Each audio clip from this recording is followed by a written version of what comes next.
자, 반갑습니다. 오늘은 우리 종교신학 강의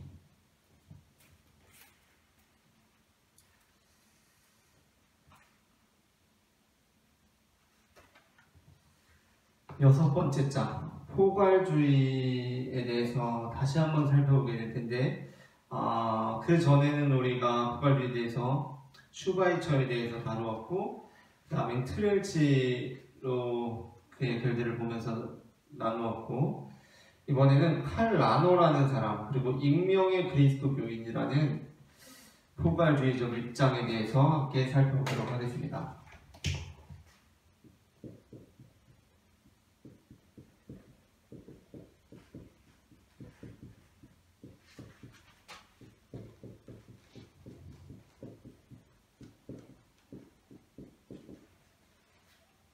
자, 칼 라노라는 사람의 익명의 그리스도교인에 대해서 살펴볼 텐데, 일단 이 라노라는 사람에 대해서 우리가 알 필요가 있을 것 같아요. 우리가 지금 베타주의 받고 포괄주의를 세 번째 모델을 보고 있는데, 일단 베타주의, 복음주의와 관련해서 어떤 대표적인 학자를 꼽아보라라고 한다면 아마 우리가 다뤘던 알리스터 맥그레스라든가 또는 칼바르트라든가 또는 약간 그 대표적인 학자를 꼽는 데 있어서 조금 의견이 달라질 수가 있어요. 베타주의 모델, 복음주의 모델에 대해서. 근데 포괄주의는 어떠냐면 다원주의도 마찬가지입니다. 다원주의에 대해서 다양한 학자들을 논할 수 있고, 다원주의는 말 그대로 다원하기 때문에. 포괄주의는 어떠냐면 포괄주의에서 우리가 슈바이처를 받고 트렐치를 받지만 그럼에도 불구하고 포괄주의적 입장에 딱 한 학자를 한번 꼽아보라라고 한다면 아마 종교신학을 공부한 사람들은 주저하지 않고 이 사람을 꼽을 겁니다. 주저하지 않고. 베타주의, 복음주의에 대해서는 의견이 조금 갈릴 수가 있고 다원주의 역시 마찬가지인데 포괄주의에 대해서는 아마 주저없이 이 사람을 택할 거예요. 칼 라노라는 사람. 이 사람의 이 익명의 그리스도교인이라는 이 개념이 그 당시 그러니까 천주교죠. 기독교입니다. 기독교 교회. 천주교가 가지고 있던 이 사상의 완전한 변화를 일으키는 사건이 됩니다. 그게 바로 제2차 바티칸 공요인데요.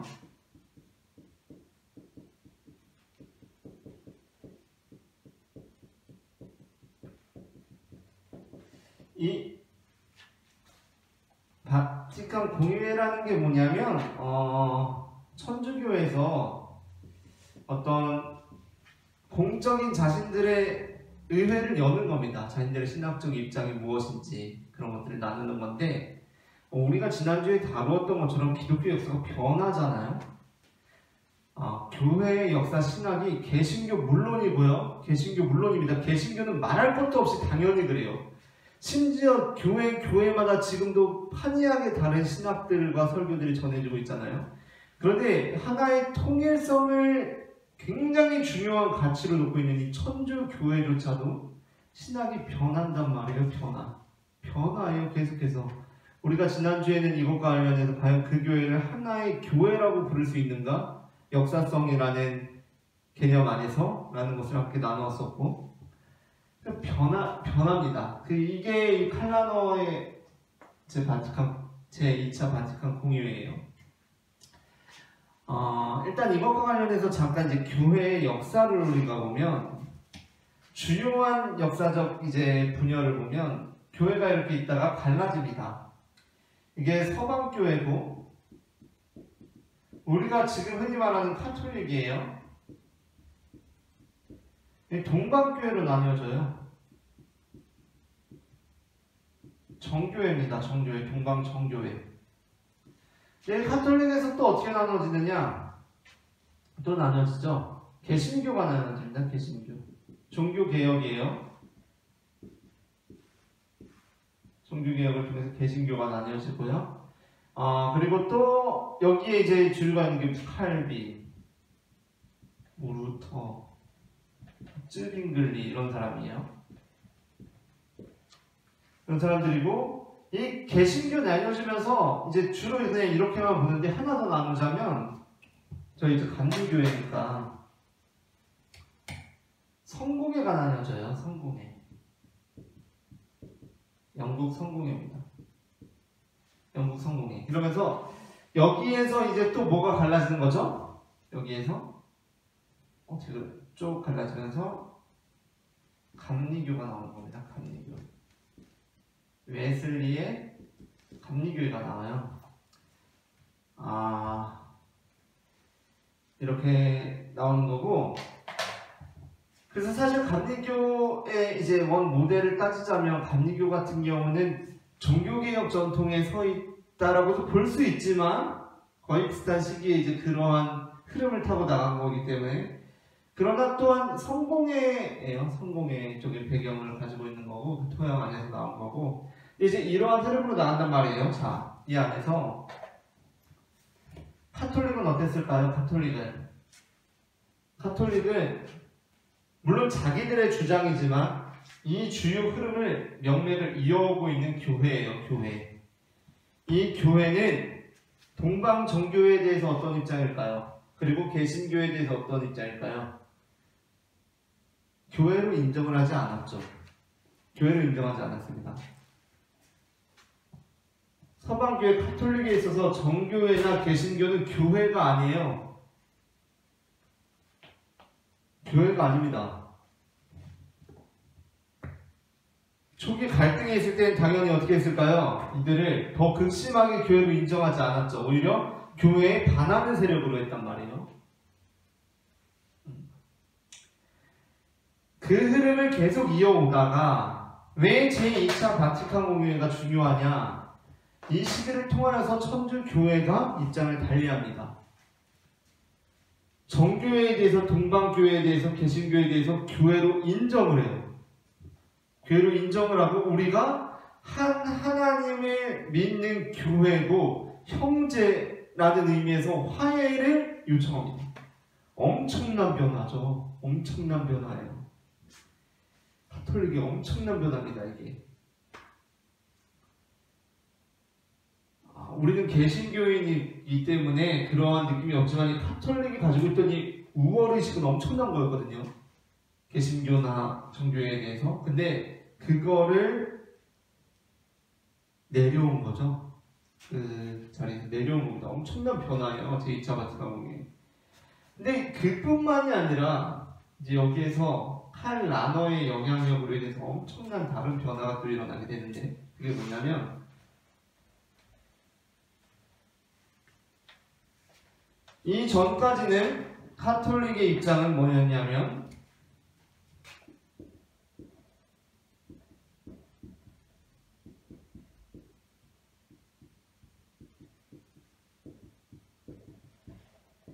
교회 밖에는 구원이 없다는 것이었어요. 교회 밖에는 구원이 없다. 이것이 카톨릭의 입장이었습니다. 당연히 교회 밖에는 구원이 없다라는 것이었는데, 이 이후에 어떻게 됐을까요? 교회 밖에는 구원이 없다라는 것은 당연히 개신교에도 구원이 없다는 말입니다. 카톨릭에서 한 말이기 때문에. 이전에. 그런데 제2차 바티칸 공회를 통해서 이게 달라집니다. 교회 밖에는 구원이 없다라는 입장을 철회하죠. 철회해요. 이 수많은 이 제2차 바티칸 공회의 그 자료집들을 보게 되면 이러한 냄새가 진하게 나는데, 제가 석사학위논문 쓸 때도 몇 구절을 인용해서 포괄주의를 다루는데 이 제2차 바티칸 공회의 입장을 기술한 바가 있습니다. 근데 이 교회 밖에도 구원이 없다는 입장이 아니에요. 뭐냐면 칼라노의 입장을 받아서 교회 밖에 선의 은총, 보편적 은혜에 대해서 말을 한단 말이에요. 교회 밖에 있는 선의 은총과 보편적 은혜에 대해서 말합니다.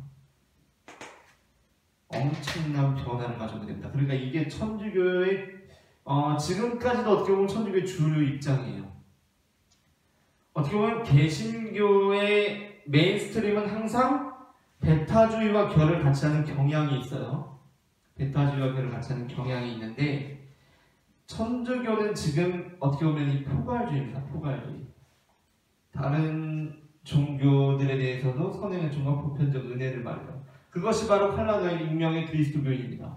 다른 종교들은 뭐죠? 우리가 이제까지도 2시간에 걸쳐서 나눴지만 다른 종교들은 익명의 그리스도교라는 거예요. 익명의 그리스도교. 사실은 그리스도교인데 다른 이름으로 불려주고 있다는 겁니다. 이게 라노가 말하는 부분인데, 자, 오늘은 이거에 대해서 조금 더 이제 나눠보려고 해요. 교회 밖에는 구원이 없다라는 거에 대해서. 자, 그러면 이제 여기에서 여기로 넘어가는 게 굉장히 어려운 일인 것처럼 보이는데, 자, 여러분, 우리가 개신교적 입장에서 생각을 하더라도 교회 밖에 구원이 있습니까? 없습니까? 교회 밖에. 교회 밖에 구원이 있나요? 없나요? 자, 여기에서 이제 이렇게 우리의 사고의 흐름을 가져가 볼게요. 교회가 있어요, 교회. 교회 안에 구원이 있습니까? 없습니까? 교회 안에. 교회 안에 구원이 있나요? 없나요? 교회 안에 구원 있죠. 구원 있죠. 근데 자, 여기서 중요한 건 교회와 구원이, 자, 제가 똑같이 그릴 수는 없지만 완전히 똑같이 그린 겁니다. 완전히 똑같이 교회와 구원이 똑같을까? 교회 안에 있는 사람은 딱 구원받는 이것이 교회와 구원이 똑같습니까? 교회가 똑같아요? 아마 교회 안에 구원이 있다라고 말하는 사람들은 좀 어떤 사람들은 배타주의자일 것인데, 그럼에도 불구하고 교회와 구원이 동등하다고 말할 수 없을 거예요. 왜 그럴까요? 자, 교회와 구원이 동등하다고 말할 수 없어요. 왜죠? 자, 아마 굉장히 복음주의적인 메시지 안에서 이런 설교를 들어본 적이 있을 거예요. 여러분, 교회 다닌다고 구원받는 거 아닙니다 라는 말이. 교회만 다닌다고 구원받는 거 아닙니다. 심지어 예수님 믿는다고만 구원받는 거 아닙니다. 왜 이런 말을 많이 할까요? 오히려 배타주의자들이 교회 안에서 이런 말을 더 많이 해요.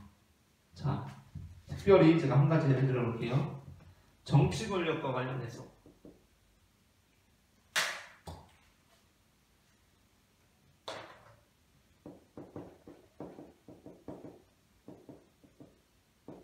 정치 권력과 관련해서 보수가 있고 진보가 있죠.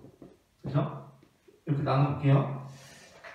배타주의자인 사람이 교회에 있어요.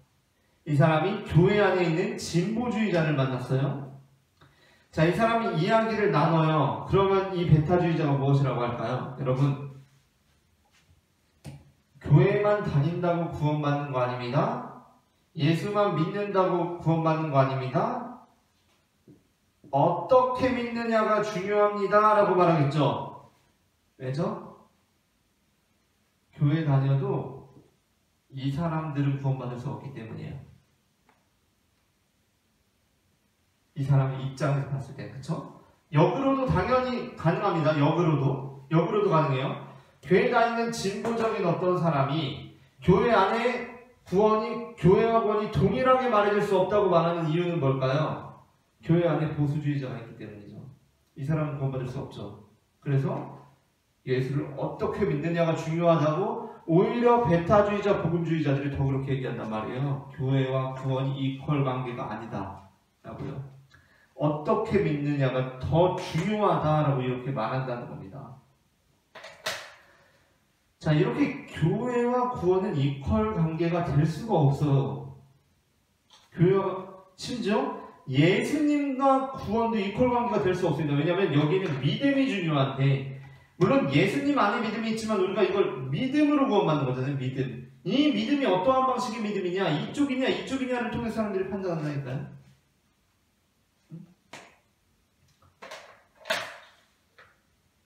이러한 면에서 일단 교회와 구원이 이퀄 관계가 될 수 없다는 것이고, 또 하나,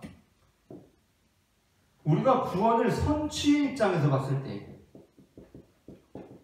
자, 우리는 죽어서 구원을 받을 예정이지만 우리는 이미 구원을 받았잖아요. 구원은 선취되는 거잖아요. 지금 이미 이 땅에서. 그렇다고 했을 때 교회 안에 구원이 있나요? 교회 밖에 있나요? 구원은. 이 선취의 현장은 교회 안이에요? 교회 밖이에요? 교회 밖이죠. 대체로 교회 밖입니다. 대체로 예수에 바뀌고요. 왜죠? 왜죠? 이 사람의 구원을 선취하는 그 자리는 교회 밖에서 이루어진단 말이에요.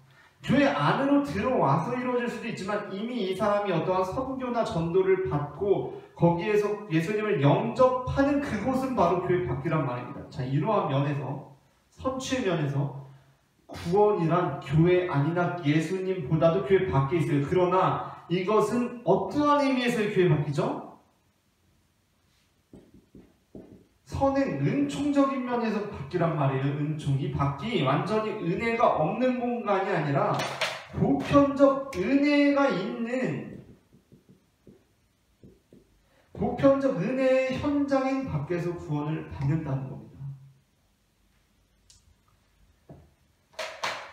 자, 그렇기 때문에 교회 밖에 구원이 있을 수 있다라는 말이 오히려 가득해 있는 거고요. 이런 보편적 은혜와 선행 은총이라는 개념 안에서. 그리고 또 한 가지는 우리가 무엇이냐면 교회와 구원이 이퀄 관계가 그러한 면에서 될 수 없다라는 거. 예수님께서 우리가 지금 마태복음을 보고 있지만 산상수훈에서도 말씀을 하시고요. 지금 우리 주일 설교 나가고 있는 거에 따르면 곧 있으면 다를 예수님께서 종말 설교를 하시는데도 이런 말씀을 하시는데, 구원은 예상치 못한 자들이 받습니다. 그렇죠? 산상수훈에서도 그랬고, 양과 염소의 비유에서도 구원은 예상치 못한 자들이 받아요. 자, 우리가 교회 다니는 사람들하고 교회 안 다니는 사람들이 있어요. 죽었어요. 천국 갔어요. 천국 가서 딱 봤는데 예수님이야. 그리고 교회 안 다니는 사람들도 뭔가 꿈에서 보는 것처럼 딱 보니까 내 종교가 아니라 기독교적 구원의 진리 안에서 이 구원이 이루어지는구나, 심판이 이루어지는구나는 감지합니다. 근데 어떤 일이 벌어집니까? 기대와는 다른 일이 벌어진다니까요. 구원 받을 거라고 생각했던 사람들이 구원을 못 받고, 구원받지 못할 거라고 생각했던 사람들이 구원을 받는 일이 벌어진단 말이에요. 예수님께서 하신 말씀에 그러한 면에서 구원은 우리가 생각하고 있는 교회 또는 예수님과 동일해질 수 없다는 겁니다.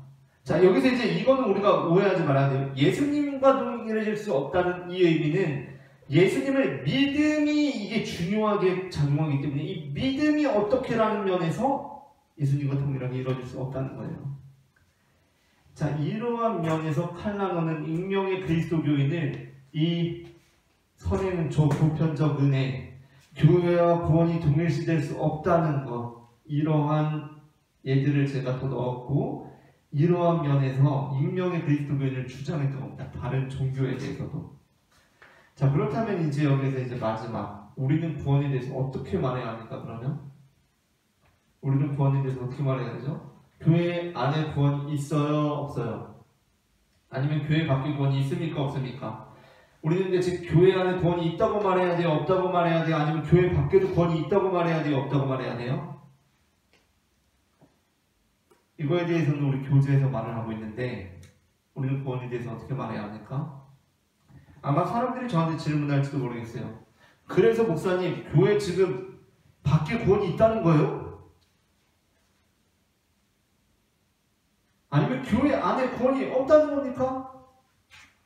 아니죠. 만약에 누가 저한테 교회 안에 구원이 있습니까? 교회와 구원이 같습니까? 라고 물어본다면 저는 아니라고 말할 것 같아요. 그렇다면 교회 밖에 구원이 없습니까? 라고 물어봐도 저는 아니라고 말할 것 같아요. 그런데 이렇게 말할 것 같아요.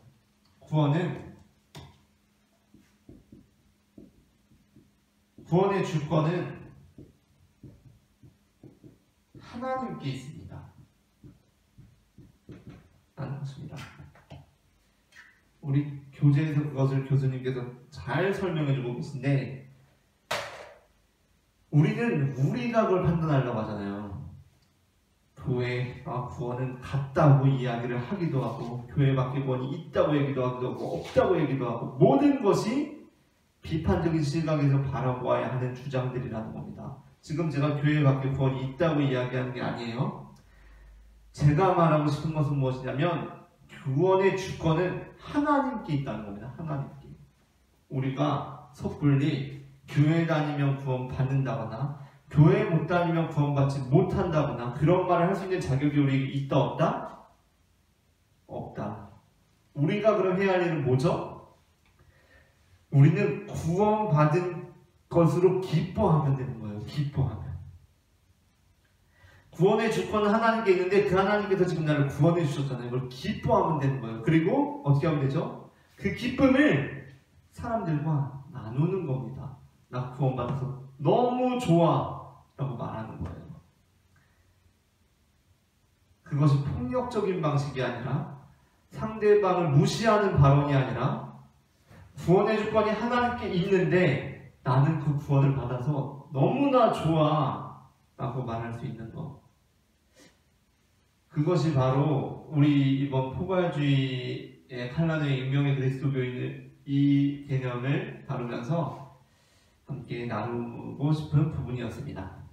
자, 이제 다음 주에는 우리 다원주의로 넘어가게 되는데요. 특별히 다원주의의 첫 번째 모델 폴 니터의 다원주의에 대해서 함께 살펴보도록 하겠습니다. 다음 주에 뵙겠습니다. 감사합니다.